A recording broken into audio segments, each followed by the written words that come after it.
கடவுள் மீன்களை உருவாக்க நினைத்தபோது அவர் கடலுடன் பேசினார்.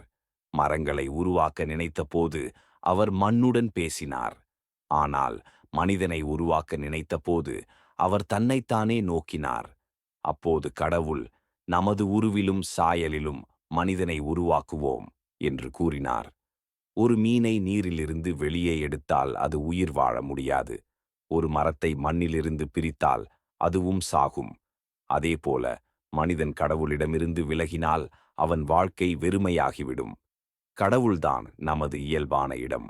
அவருடைய அருகிலேயே வாழ்வதற்காகவே நாம் உருவாக்கப்பட்டோம். அவருடன் இணைந்திருந்தால்தான் வாழ்க்கைக்கு உண்மையான அர்த்தம் இருக்கும். இதை கவனத்தில் கொள்ளுங்கள். மீன் இல்லாத நீர் இன்னும் நீர்தான். ஆனால் நீர் இல்லாத மீன் ஒன்றுமில்லை. மரம் இல்லாத மண் இன்னும் மண்ணே. ஆனால் மண் இல்லாத மரம் ஒன்றுமில்லை.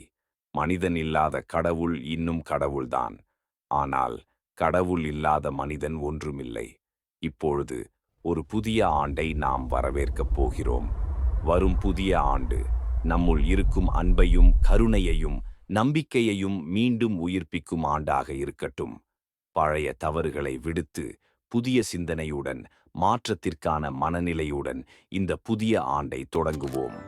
ஒவ்வொரு நாளும் உங்களை 1% மேம்படுத்த, உங்கள் சிந்தனையை உயர்த்த, உங்கள் வாழ்க்கையில் நல்ல மாற்றத்தை உருவாக்க உதவும் உள்ளடக்கங்களை நாங்கள் தொடர்ந்து வழங்குகிறோம்.